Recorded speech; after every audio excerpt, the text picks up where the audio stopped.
నమస్తే. ప్రస్తుతం మనతో పాటు సీనియర్ జర్నలిస్ట్ దాము బాలాజీ ఉన్నారు. ఆయనతో మాట్లాడదాం. నమస్తే సార్. నమస్తే. సార్, పాక్ సైన్యంలో 500 మంది రిజైన్ చేశారు అని అంటున్నారు. అంటే ఒక పెద్ద తిరుగుబాటే స్టార్ట్ అయ్యింది. అందులో హయ్యర్ పొజిషన్లో ఉన్న అధికారులే ఎక్కువ మంది, అంటే 300 దాకా ఉన్నారు అని చెప్పేసి అంటున్నారు. అసలు ఏం జరుగుతుంది అంటారు సార్? యా 2 రోజుల నుంచి ఒక వార్త వైరల్ అవుతుంది. అదేంటంటే పాకిస్తాన్ సైన్యంలో తిరుగుబాట్లు మొదలైనాయి.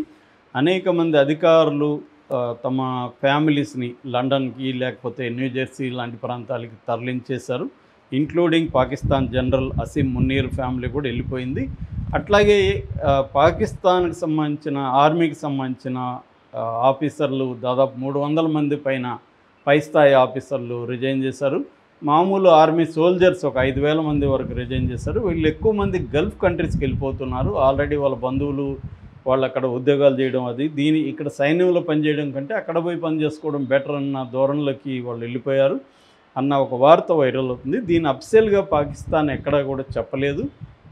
ఎందుకంటే ముందు నుంచి కూడా పాకిస్తాన్లో సివిల్ అడ్మినిస్ట్రేషన్ అనేది పేరుకి మాత్రమే ఉంటుంది. ప్రధానమంత్రి మిగతా వాళ్ళు పేరుకి మాత్రమే ఎలక్షన్లు జరుగుతాయి, కానీ అక్కడ రియల్గా గవర్నెన్స్ ఎవరి చేతిలో ఉంటుందంటే మిలిటరీ చేతిలోనే ఉంటుంది. ఎప్పుడు మన పాకిస్తాన్ ఏర్పడినప్పటి నుంచి కూడా ఇప్పటి వరకు కూడా రియల్గా పరిపాలించేది పాకిస్తాన్ మిలిటరీ ఆర్మీ తప్ప వీళ్ళు కాదు, సివిల్ గవర్నమెంట్ కాదు. వీళ్ళు ఒక రకంగా డమ్మీలు అనమాట.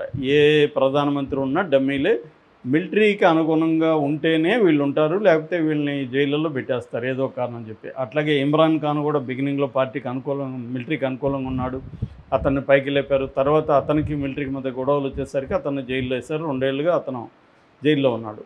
సో ఇప్పుడు షహబాజ్ షరీఫ్ కూడా అసీం మున్నీర్ కంట్రోల్లో ఉన్నాడు. అసీం మున్నీర్ మిలిటరీ చీఫ్, అక్కడ ఆయన కంట్రోల్లోనే ఉన్నాడు తప్ప ఈయనకేమీ సపరేట్. మొన్న మిలిటరీకి సంబంధించిన ఒక సమావేశంలో పాల్గొన్నప్పుడు కూడా ఆయన చదువుతున్నాడు. ఎవరు? షహబాజ్ షరీఫ్ చదువుతున్నాడు. అది స్క్రిప్ట్ రాసి ఇచ్చింది అసీం మున్నీర్ అంటున్నారు. ఆయన ఏం చెప్తే అదే మాట్లాడుతున్నాడు తప్ప ఈయనకి ధైర్యం కూడా లేదు వాళ్ళకి అనేది ఒకటి అయితే ఉంది.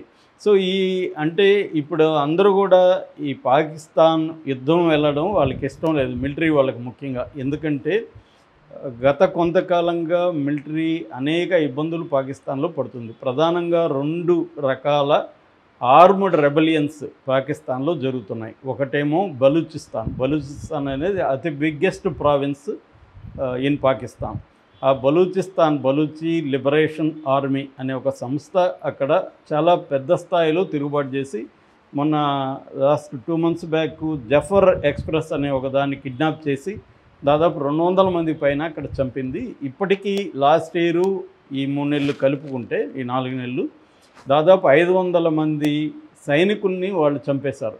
ఒకటి బెలూచిస్తాన్ లిబరేషన్ ఆర్మీ, ఒకటి BLA అంటారు, రెండోది TTP అంటారు, తెహ్రిక్ ఈ తాలిబాన్ పాకిస్తాన్ అనే ఇంకొక సంస్థ. ఇది ఎక్కడ పనిచేస్తుందంటే ఖైబర్ పఖ్తూన్ఖ్వా అనే ఒక ఏరియా ప్రావిన్స్ ఉంది, అక్కడ వీళ్ళు పనిచేస్తారు. ఈ రెండిటికి ముఖ్యంగా బలూచి లిబరేషన్ ఆర్మీకి ఇండియా సహాయం ఎప్పటి నుంచో చేస్తుందనేది పాకిస్తాన్ విమర్శిస్తుంది. అంటే పాకిస్తాన్లో టెర్రరిజం అనేది ఇండియాలో టెర్రరిజం కంటే ఎక్కువ ఉంది యాక్చువల్గా. లాస్ట్ ఇయర్ పాకిస్తాన్ మీద 1100 దాడులు జరిగాయి, టెర్రరిస్ట్ అటాక్స్. మన దేశంలో నిజానికి పెద్ద అటాక్స్ లేవు, టెర్రరిస్ట్ అటాక్స్ ఈ మధ్యకాలంలో. కానీ పాకిస్తాన్లో 1100 జరిగాయంటే మనం అర్థం చేసుకోవచ్చు అది ఎంత టెర్రర్కి గురవుతుందో. అందుకని వాళ్ళు చాలామంది ఏం చెప్తున్నారంటే, మేమే మా దీంట్లో సమస్యలతో సతమతం అవుతా ఉంటే మేము వచ్చి మీ దేశంలో టెర్రరిజం చేసేంత సీన్ మాకుందా? మేము క్లీన్ చేసుకోలేక మేము మా సైనికుల్ని రోజు బలిపెడుతున్నాము. సో ఇటువంటి పరిస్థితిలో మేము మిమ్మల్ని కిలికి మీద యుద్ధం చేసుకునే పరిస్థితి మాకు లేదు. అసలు ఏంటంటే ఫైనాన్షియల్గా అతి దారుణంగా ఉంది పాకిస్తాన్ పరిస్థితి.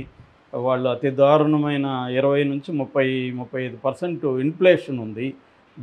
రేట్లన్నీ అతి దారుణంగా పెరిగిపోయినాయి. పాల ప్యాకెట్ లాంటివి 300, 400 ఇలాగ ఉన్నాయి అక్కడ.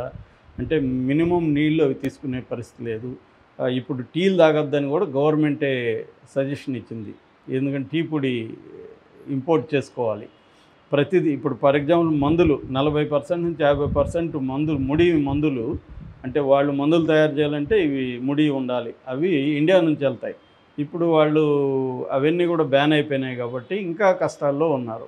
సో పాకిస్తాన్ ఎకనామిక్ కష్టాల్లో ఉంది. Bailout IMF international monetary fund bailout చేయడం వల్లనే అది సర్వైవ్ అవుతుంది. ఒక పక్క చైనా తన అవసరాల కోసం $30 బిలియన్ వర్త్ ప్రాజెక్టులు అక్కడ చేస్తుంది. సో ఈ నేపథ్యంలో పాకిస్తాన్లో భయంకరమైన పరిస్థితులు ఉన్నప్పుడు మేము వచ్చి ఎలా యుద్ధం చేస్తామనేది సైనికుల్లో ఉంది. అందుకని ఈ ఆసిఫ్ మునీర్ మీద తిరుగుబాటు ధోరణి పాకిస్తాన్లో బలంగా ఉంది. ఎందుకంటే అసీం మునీర్ ఎందుకు చేస్తున్నాడంటే ఆయనకి ఇంకొక 2 ఏళ్ళు ఎక్స్టెన్షన్ కావాలి. ఎక్స్టెన్షన్ కావాలంటే ఇటువంటి వారు ఉంటే ఎక్స్టెన్షన్ చేసేస్తారు ఆటోమేటిక్గా. దట్ ఈజ్ నెంబర్ 1 కాదు. నెంబర్ 2, పాకిస్తాన్లో మిలిటరీకి వ్యతిరేకంగా ప్రదర్శనలు చాలా పెద్ద ఎత్తున జరుగుతున్నాయి. ముఖ్యంగా ఇమ్రాన్ ఖాన్ పార్టీ వాళ్ళు అన్నిటినీ ధిక్కరించి పెద్ద ఎత్తున వీధుల్లోకి వచ్చి చేస్తున్నారు. చాలా పెద్ద ప్రదర్శనలు జరుగుతున్నాయి. సో ఈ క్రమంలో మొన్న ప్రదర్శనలు అడ్డుకోలేదని కూడా ఒక మిలిటరీ అధికారిని కూడా సస్పెండ్ చేశారు. కాబట్టి వ్యతిరేకతని తగ్గించుకోవాలని లేదా డైవర్ట్ చేయాలంటే ఈ పని చేయాలనేది అసీం మునీర్ అనుకున్న ప్లాను.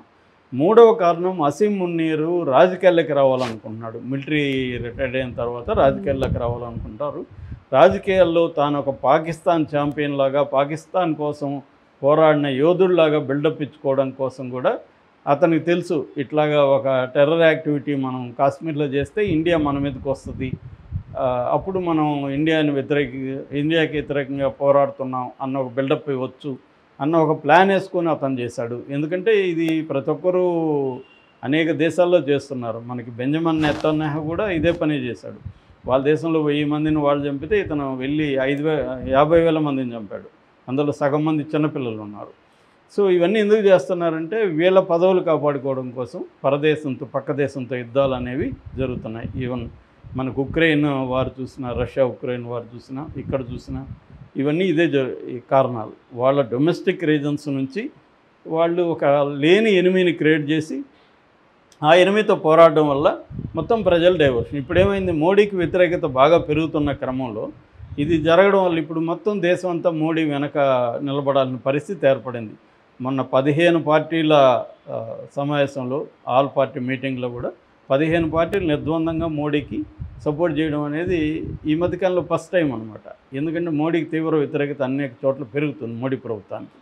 సో అందుకని అక్కడ కూడా పాకిస్తాన్ సైనికులు తిరుగుబాటు చేస్తున్నారని చెప్తున్నారు. కాకపోతే ఈ సంఖ్య ఎగ్జాగరేటెడ్గా ఉంది. 5,000 మంది చేస్తే పాకిస్తాన్లో ఒక అల్లకల్లోలం వచ్చినట్టు కదా. 5,000 మంది మిలిటరీ రిజైన్ అంటే మామూలు కాదు. వాళ్ళ సైన్యం ఉండేదే 5,60,000 మంది. 5,60,000 మందిలో 5,000 మంది రిజైన్ చేయడం అనేది మాటలు కాదు. మన వాళ్ళు ఏమైనా ఎగ్జాగరేట్ చేస్తున్నారా మన మీడియా అనేది